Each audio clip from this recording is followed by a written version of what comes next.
Kan sepertinya orang banyak banget selingkuh kan gitu. Tapi menurut aku sih ini bukan sekarang gitu loh, dari zaman dulu gitu loh. Cuma kalau sekarang karena orang gampang langsung dengar atau langsung tiba-tiba tercetus kelihatan, itu karena memang ada internet ya. Ada, kalau zaman dulu kan cuma mungkin di TV atau telepon atau bisik-bisik dan sebagainya.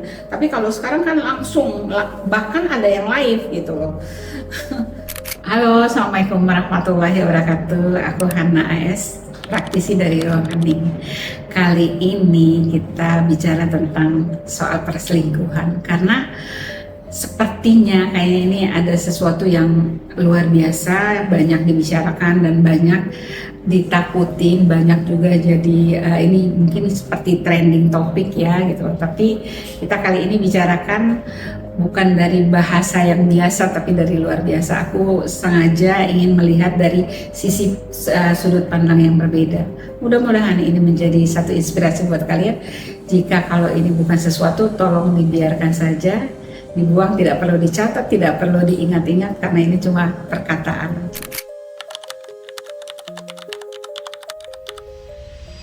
Kalau aku di zaman kemarin, zaman sekarang, dan mungkin zaman akan datang gitu loh, semua itu hidup kita ini, otak kita masih tetap sama, kita tetap masih manusia, kita masih punya hati, kita masih punya rasa, kita masih punya sadar gitu loh. Jadi artinya bahwa kita manusia yang sama di zaman yang berbeda gitu loh. Nah, artinya bahwa ketika kita manusia yang sama gitu loh, keinginan kita ya hampir sama semuanya gitu loh. Nah, zaman ini memprovokasi kita untuk seolah-olah kita keluar dari diri kita gitu. Kami dari Ruang Hening Indonesia selalu memberikan edukasi buat sahabat-sahabat, teman-teman yang datang kepada kami, bahwa hidup kita ini cuma ada dua yang harus betul-betul kita lihat secara tenang, secara damai. Kita merasakan keberadaan diri kita, kemudian kita tahu persis apa yang harus kita lakukan. Nah, satu yang datang itu entah datang dari luar atau entah datang dari diri kita sendiri yang kita baru sadar itu, maka kita menyatakan menerima itu dengan baik. Kenyataan yang saat ini yang terjadi dalam hidup kita itu adalah kenyataan yang paling terbaik dalam hidup kita saat ini. Terus kemudian kemelekatan yang harus kita kembalikan kepada posisinya masing-masing gitu, bahwa manusia ini ketika dia melekat dengan sesuatu, maka di situ akan terjadi perang terhadap dirinya dia sendiri gitu. Jadi bagaimana untuk kita bisa aware terhadap diri kita, baru kita bisa aware terhadap diri orang lain gitu. Artinya bahwa selingkuh itu datangnya dari luar, bukan datangnya dari dalam gitu. Orang dia langsung bisa mengambil situasi yang ada, yang dia bersama pasangannya, sama suaminya, sama istrinya gitu. Istri bersama suami, suami bersama istri gitu. Kita melihat ya, maksudnya bahwa semua yang datang yang membuat kita bermasalah itu kan sebenarnya kita melihat itu dari luar gitu. Kemelekatan kita dengan sesuatu atau seseorang yang ada di luar diri kita gitu loh. Nah, sementara kita juga harus menerima kenyataan kita gitu loh. Jadi antara menerima dengan apa yang kita harus keluarkan itu mesti seimbang. Jadi tidak membuat kita menjadi masalah. Yang membuat masalah ini ketika kita menerima, kita langsung simpan, kita melekat. Nah, ini akhirnya menjadi satu polemik yang berbahaya. Akhirnya jadi ada kata selingkuh, ada kata-kata yang dia menyakiti aku, ada kata-kata dia mengecewakan aku, dia memberikan luka kepada aku dan sebagainya gitu. Kalau kita sadar dengan diri kita, maka kita bisa tahu persis gitu loh. Ketika kita membangun hubungan dengan pasangan kita dan pasangan itu dia sudah tertarik dengan orang yang di luar diri kita, ya kita bisa panggil, kita bisa bicarakan baik-baik. Kalau seandainya kita melihat itu sebagai sesuatu yang sudah terjadi, kita bisa bicarakan, komunikasikan dengan baik-baik gitu. Adapun kalau seandainya seolah-olah bahwa di luar itu orang menormalisasikan tentang pernikahan, tentang perselingkuhan, menurut aku itu perspektif orang aja. dari masing-masing orang gitu, bahwa wah kayaknya sih banyak yang selingkuh. Akhirnya orang jadi takut mau menikah, orang takut membangun hubungan, karena itu kan pengetahuan-pengetahuan yang dibangun sama narasi-narasi yang kita dengar, atau cerita-cerita yang kita narasi yang kita baca, dan cerita-cerita yang kita lihat dan sebagainya. Tapi kalau kita sadar dengan satu hubungan yang baik, maka hubungan yang pertama yang harus kita lakukan yaitu hubungan diri kita dengan diri kita gitu loh. Kita sadar bahwa kita hidup, kita sadar kita bernapas, kita sadar kita bergerak, kita sadar kita makan, kita sadar kita minum. Dengan begitu, semua yang akan terjadi di dalam lingkungan kita juga itu secara tidak langsung juga mereka akan mengikuti situasi ritma kita. Tapi kalau dia tidak bisa mengikuti ritma kita, maka dia akan keluar, dan itulah dinamakan selingkuh. Dia akan keluar, dia melihat situasi yang di luar. Jadi menurut aku ya mungkin poinnya di sini kayaknya sih aku agak sedikit muter-muter ya. Tapi menurut aku segini, bahwa kata-kata selingkuh yang dibilang bahwa ini dinormalisasikan, sebenarnya itu kita terseret dengan pikiran kita. Kerja pikiran itu dia selalu menyeret kita di situasi-situasi yang membuat kita gelisah, membuat kita takut gitu loh. Sekarang kenapa kelihatannya seperti itu? Karena apa? Handphone orang itu di waktu detik ini pun kita bisa tahu persis di rumah ini ada perselingkuhan di sini, karena orang itu membuat dunia maya itu tempatnya mereka tinggal gitu loh. Sementara tempat tinggal manusia itu di dalam dirinya gitu loh. Jadi semua yang mereka dapat mereka kirimkan kepada masyarakat, seolah-olah mereka meminta untuk masyarakat mengerti bahwa mereka ini lagi dalam luka, mereka lagi dalam keadaan yang ini. Jadi sebenarnya menurut aku sih orang-orang itu yang meminta kasihan dari orang-orang yang lain untuk mengetahui bahwa diri mereka dalam keadaan seperti ini. Kalau kita diselingkuhin, kamu tahu persis kamu mau menerima apa enggak. Kalau kamu nggak mau menerima, ya udah. Pernikahan itu bukan mengikat gitu. Orang bisa keluar dia bisa keluar karena memang kenyataannya dia mau keluar. Tapi kalau dia yakin dengan dirinya, dia percaya dirinya, dia yakin dengan cintanya, dia yakin dengan orang yang dia nikahin, maka di situ dia akan bertahan. Apapun terjadi dia akan bertahan. Tapi tidak semua orang punya keyakinan itu. Tidak semua orang punya kekuatan untuk bertahan dengan pasangannya. Dan kita bisa tahu kenapa orang bisa selingkuh sekarang itu kayak dinormalisasikan. Karena hidup orang semua di depan TV, di depan handphone. Gitu loh. Jadi kegelisahan, burnout lah, macam-macam kata-kata yang dulunya aku nggak ngerti, sekarang itu kayaknya keluar semuanya. Dan intinya semuanya itu apa? Di pikiran. Pikirannya itu terseret oleh pengetahuan-pengetahuan. Pikiran itu terseret oleh narasi-narasi. Pikiran itu terseret oleh cerita-cerita yang mestinya kita nggak usah kepo. Kita hidup tenang aja, kita kepo dunia maya itu, kita kepo untuk hal-hal yang kita butuhkan. Kalau nggak ya udah gitu loh. Nah, dalam hidup orang itu selalu udah dikomando sama handphone, sehingga handphone itu membuat kegelisahan. Jadi gampang orang melihat sesuatu di luar itu jauh lebih teriming-iming dibandingkan dia melihat hidupnya dengan nyata gitu loh. Seperti itu. Jadi kalau aku, bukan masalahnya bahasa selingkuh itu dinormalisasi, tapi kita yang memberikan kesempatan kita untuk selalu melihat sesuatu di luar, dan kita terprovokasi dengan situasi itu di luar. Mereka tanya ya mengenai apakah orang yang suka selingkuh itu dia punya masalah dengan kesehatan mental gitu. Kita sepakat ya bahwa semua yang keluar dari jalur itu dia punya masalah. Dan kalau kita mau bicara tentang kesehatan mental, semua orang itu punya masalah gitu dengan kesehatan mentalnya gitu. Hampir semua orang punya masalah. Cuma tingkatnya itu yang berbeda-beda gitu. Nah, kalau kita bicara tentang selingkuh, aku lagi-lagi ya, maksudnya aku selalu melihat dari perspektif yang agak beda dibandingkan yang lain gitu, agak detail gitu loh, bahwa kita nggak bisa bicara satu topik yang besar dengan kata-kata yang sangat sederhana gitu loh. Itu kita nggak bisa melihat itu dengan begitu. Tapi aku berusaha untuk mensederhanakan supaya kita bisa memahaminya dengan baik. Kalau orang yang berselingkuh itu dia punya alasan untuk berselingkuh. Nggak mungkin kusluk-kusluk dia punya tiba-tiba langsung dia berselingkuh gitu loh.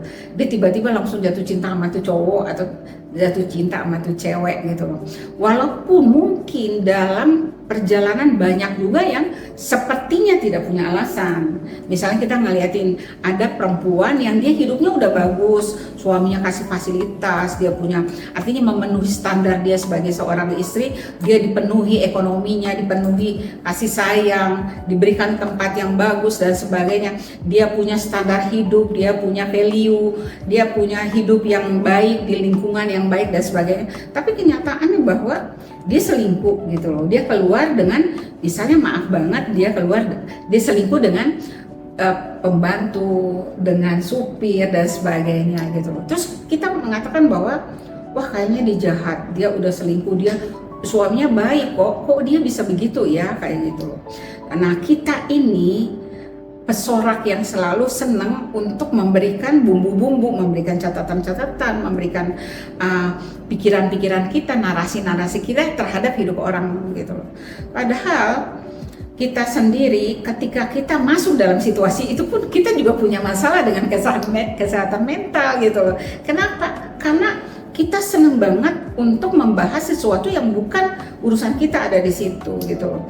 Jadi menurut aku bahwa orang melakukan selingkuh itu kita nggak bisa langsung bilang oh dia punya kesehatan mental, enggak. Ada banyak hal di situ, ada masalah psikologisnya, ada masalah secara kalau psikologis kan kita misalnya ada perasaan yang terdalam yang kita nggak tahu, ada juga hal-hal yang belum selesai dari masa lalunya yang teraliri di masalah lingkungannya, dia punya pola asuh yang dari kedua orang tua yang mungkin membuat dia sesak napas ketika dia harus ada orang yang baik sama dia, terus dia harus juga baik, dia nggak mungkin bisa begitu. Ada orang yang seperti itu dan kita cuma melihat bahwa kenapa dia udah dibuat baik, kenapa dia masih jahat seperti itu, padahal kita nggak tahu bahwa ada orang-orang juga tidak bisa menerima kebaikan dengan sempurna. Mereka justru dikasih baik malah dia menjadi sesak napas, dia tidak bisa menerima itu dengan baik sehingga dia bisa keluar mencari sesuatu yang kita anggap aneh gitu loh.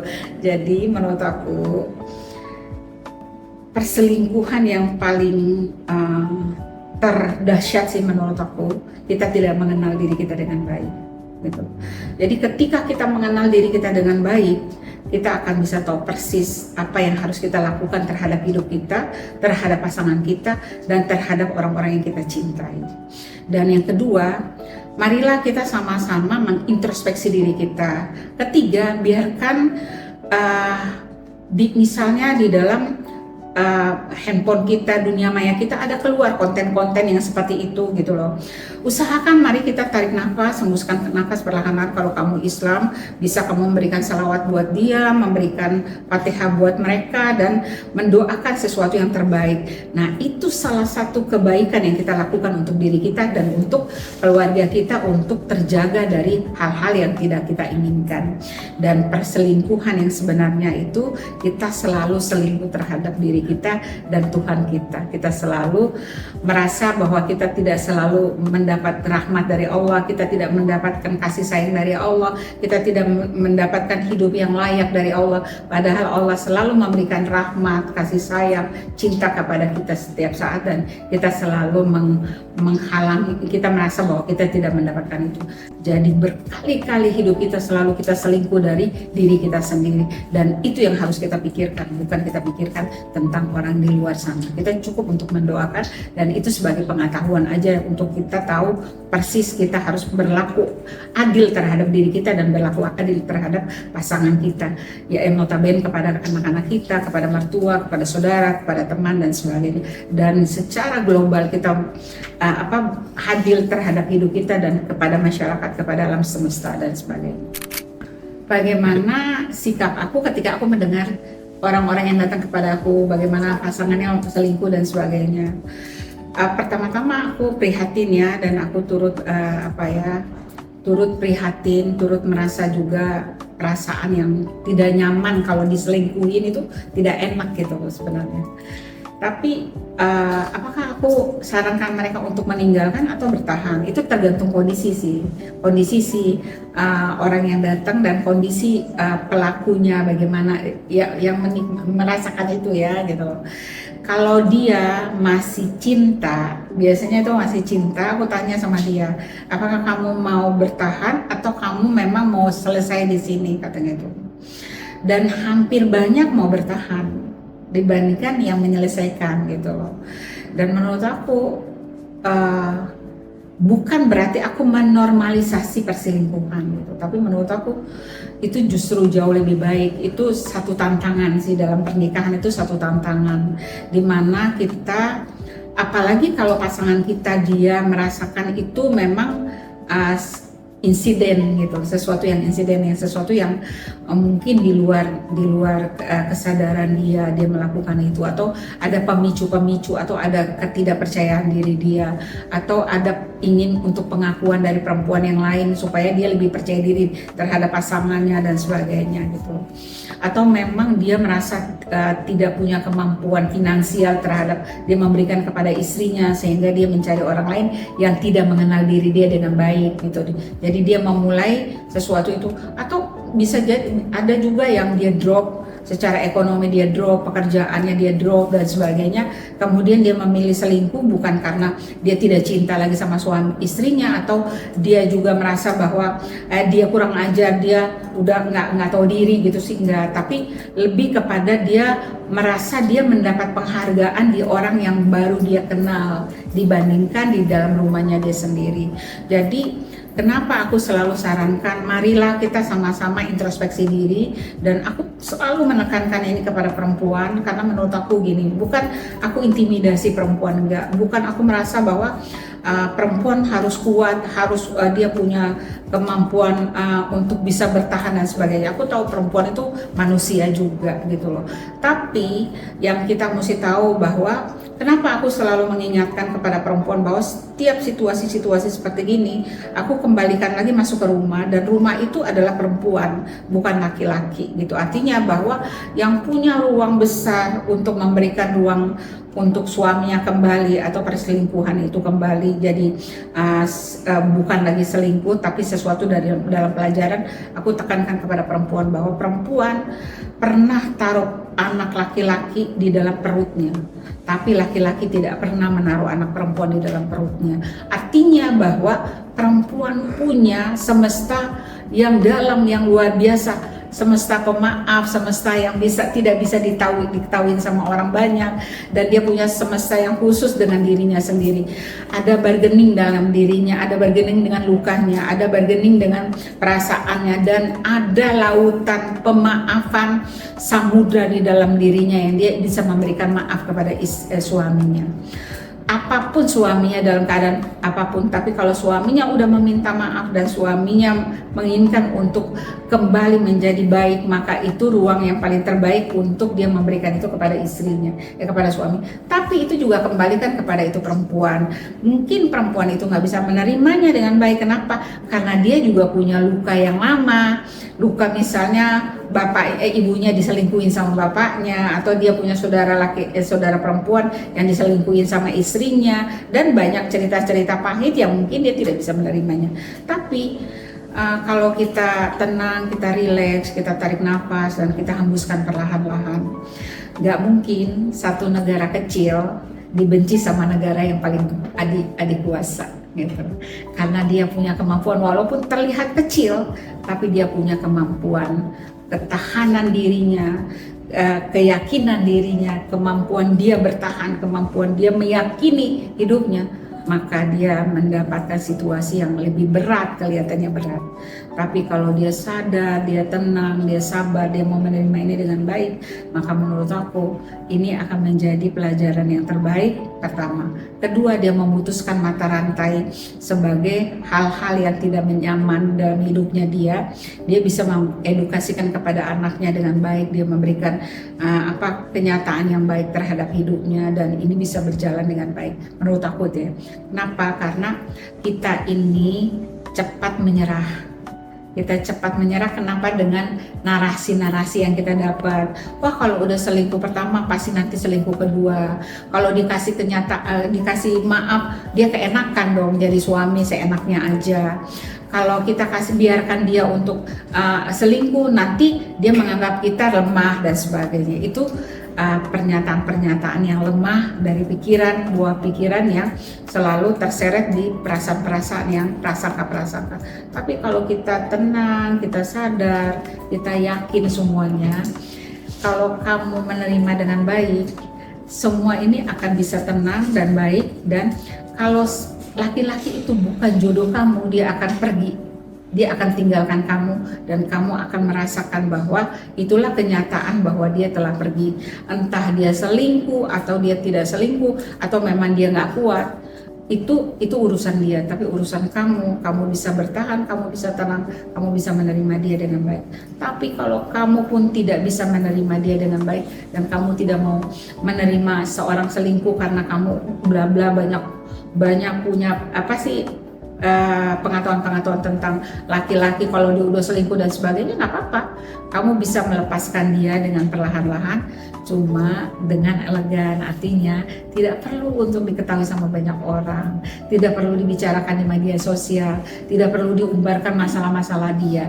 Karena dalam pernikahan manusia itu sejatinya mereka menginginkan sesuatu yang baik, sesuatu yang indah, apalagi orang yang dia cintai gitu loh. Jadi kalaupun toh tiba-tiba dia menjadi seperti macan, atau dia makan kamu, atau dia jadi hantu, jadi burung hantu dan sebagainya, dia menjadi seseorang yang kamu nggak kenal, itu ada proses yang sebenarnya ada kita di situ. Kita juga sebagai andil untuk melakukan itu sehingga dia bisa keluar dari jalur kita. Jadi menurut aku pisah dengan baik-baik, saling memberikan maaf. Kalau memang memberikan maaf kamu tidak bisa melakukan, udah blokir, nggak usah tahu tentang dia, nggak usah kepo-kepo dan sebagainya, dan kamu lanjutkan hidup kamu dengan baik.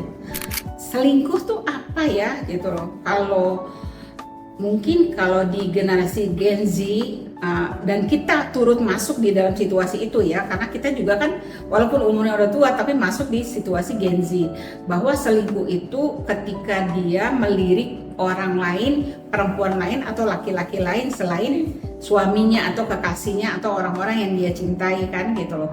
Terus kemudian yang paling berat lagi ketika dia memutuskan untuk sama orang itu tapi dia bersembunyi, atau memang dia terang-terangan, atau memang dia di dalam hati gitu loh. Nah, kita selalu memberikan kesan bahwa selingkuh itu kalau orang itu dia ada seseorang lain di luar dirinya dia, bahwa oh itu dia udah selingkuh gitu loh. Nah, ini terus langsung dihujat dan sebagainya. Tapi kalau kita bicara soal agama, ini agak absurd nih, agak ribet gitu. Masalah kenapa? Karena dalam agama itu dibolehkan menikah 1, 2, 3, 4 gitu loh. Ya aku bukan berarti bilang begini terus aku juga setuju atau aku nggak setuju, karena agama kita nggak bisa bilang kita setuju atau tidak setuju gitu loh. Jadi bahwa memang tatanannya dalam agama seperti gitu. Nah cuma orang kurang menggali selingkuh tuh apa ya. Selain selingkuh kita terhadap manusia, pasangan satu dengan pasangan yang lain, kita juga secara yang lain kita udah selingkuh. Selingkuh kita tuh apa? Misalnya kita punya duit, tapi ketika kita mau minta duit sama suami, kita bilang kita nggak punya duit. Ini bohong, tapi kita udah selingkuh loh sama suami kita misalnya. Terus atau kita diam-diam, kita cuma bilang gini, aku mau pergi ketemu temen, ngobrol sama temen, nongkrong sama temen. Tapi ketika kita nongkrong, kita ngomong tentang cowok yang cakep, atau kalau cowok kita ngomong tentang perempuan yang cantik gitu loh. Terus bagaimana kita bisa menggambarkan tubuhnya dan sebagainya. Apakah itu juga kita bisa bilang selingkuh apa enggak gitu loh. Gitu. Jadi sebenarnya mesti kita jelas di sini. Kata-kata selingkuh itu sebenarnya itu ke orang yang di luar kita atau kepada diri kita sendiri. Kita setiap saat selingkuh dengan diri kita gitu loh. Artinya apa? Kita tidak memenuhi standar diri kita. Kita tidak memenuhi kebutuhan diri kita. Kita tidak memberikan yang terbaik kepada diri kita. Itu sebenarnya kita udah selingkuh dengan hidup kita sendiri. Kita selingkuh dengan diri kita, yang notabene kita bilang bahwa kita tidak memberikan kebaikan untuk diri kita tidak memberikan asupan vitamin dalam pikiran kita, dalam jiwa kita tidak membuat itu menjadi tenang, kita tidak membuka jiwa kita menjadi besar. Itu sebenarnya kata-kata selingkuh loh menurut aku ya. Jadi jangan terlalu berat untuk kita menjustis suatu kata-kata selingkuh itu menjadi sesuatu yang kita menunjuk. Selingkuh kita menunjuk kepada orang yang dia tidak setia kepada pasangannya gitu. Nah, kalau kita mulai bicara lagi lebih dalam lagi terhadap diri kita, itu misalnya ada satu istri pertama, dia menuduh kepada istri kedua bahwa istri kedua mengambil suaminya gitu, dan dia seolah-olah dia yang di posisi yang paling tinggi karena dia diselingkuhin gitu, sehingga buku dosanya hilang dan buku dosa yang diselingkuhin itu yang naik gitu.